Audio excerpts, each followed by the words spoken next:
الراجل زي ما يضحك عليه في كيلو وهو بيستلم فراخ بكام؟ ب 85 جنيه سليم. ويجي خسيه الفرخ خسيه مع كيلو مضحوك عليه في الميزان، يبقى اضطر يقطع رقبه الناس الصبح عشان يجيب اللي بيجيبه على 10 جنيه في الكيلو. انت بتصرخ من ثمن الفرخ، اتضاف عليك كمان 10 جنيه. كتير طبعا. ده افتراء. ايوه افتراء وظلم والله. استلم حقك على الميزان. يا عم دلوقتي انا غلطت معاك. لانك الصبح الناس هتبيع ب 85 ب 83، مضطر ان المسلم اللي بيحلق الناس يحلق لك. مضحوك عليك دي مش بتاعنا احنا. مش بجد مش بتاعنا. صح. انت جت يا جماعه عربيه الفراخ جت هيفتح الباب التاني ده يا محمد لو بتفتح. هو الظلم قال العربيه. تعالى احمد يا اسد يلا صور مع عمك عبده.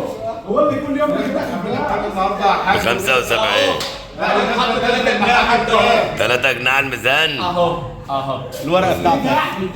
الورقه اهي. ليه يا عم كده 3 جنيه كتير؟ دخلنا يا عم، هو الحاج عبد استنى يا باشا. لا فراخ ب 75 تودوها ب 78، ده جشع تجار يا سيد. دي جشع تجار. انتوا لازم تتحاسبوا يا سيد. جوز علم البدر 77. لا السوق ما اشتغلش 7، السوق اشتغل 5. يا عم حط له 2 جنيه ولا جنيه ونص، اصل هتروحوا في داهيه. اتفضل. نزلوا له النهارده بسعر المزرعه محمد ياسر، اصل هتروحوا في داهيه والله. هنشوف الثلاث اقفاص خسوا كام كيلو من ساعه ما جم المزرعه. الفراخ قدامكم يا جماعه 3 اقفاص ومتعبيين تقريبا في عشرات. مفيش فلوس. مفيش وقفص الفراخ بيقطع 2000 ونص. هنا 81 800 ناقصين كيلو. ناقصين كيلو وشويه. كيلو 80 ناقصين كيلو حلوين. ومعنى كام فرخه؟ 27 فرخه. طيب جايبين معبينها تسعات يا شحاتين. محمودي مالك هو ايه؟ المحمدي ما هو يا ابني ما بقول لك محمودي مالك ايه؟ مش ابن مدحت عباس. مش هو اساله عايز بيحصل كام؟ بيبيع بكام يا احمد؟ بيبيع بكام؟ بيبيع بكام؟ 85. يعني انت بتضرب السعر يا خالد؟ بترفع السعر؟ ترفع السعر على جيرانك يا خالد يا جمعه؟ انا بقول لك 81. الثلاث اقفاص هيخسوا قد ايه يا جماعه هم؟ احمد يا ياسر هتودينا الشلاحه. 55 كيلو، قفصين 55 كيلو ها يا جماعه. مش هم بس يلا اعتبرهم 55. اتفضل يا سيدي يلا. هتفضل هنا ولا جوه يا خالد؟ جوه؟ ماشي انا جاي معاك جوه. خش هات التاني.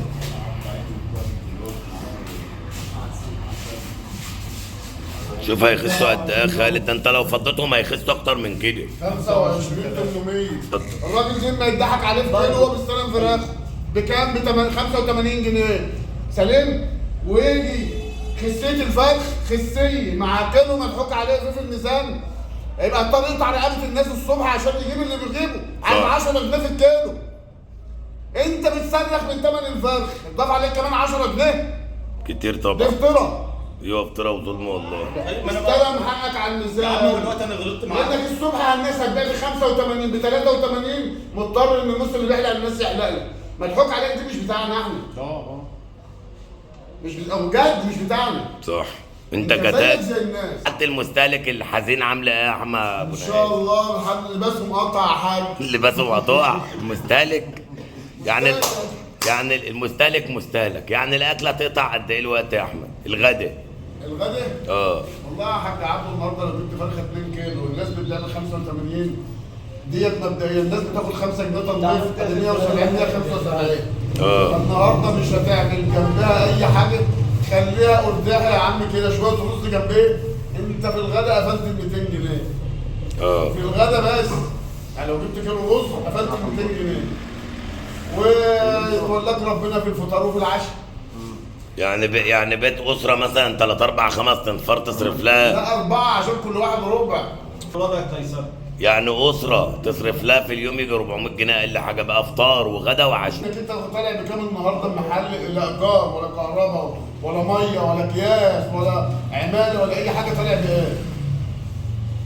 احنا لينا الصبح الناس بتبيع ب5 قروش، انت زيهم. انت مش نبوع. ما تقوليش ده منزل لك اغلى من الناس 3 جنيه. انت في بورصه حكماك وحكماك، واللي بتجيب البورصه اللي بتجيب منها هم بيجيبوا مني. اشمعنى انت نبوعه؟ والزبون لو جاله سائل لا عنده غلا هيسيبه ويمشي. ما عادش هيعد وشه، مش هيدير لك وشه تاني. الناس في عرض كده النهارده يا حاج بيسالوا على الحاجه الرخيصه يجيبوها. الله ينور. ما الناس هجمت على المجمر عشان كده. والناس هتهجم لسه.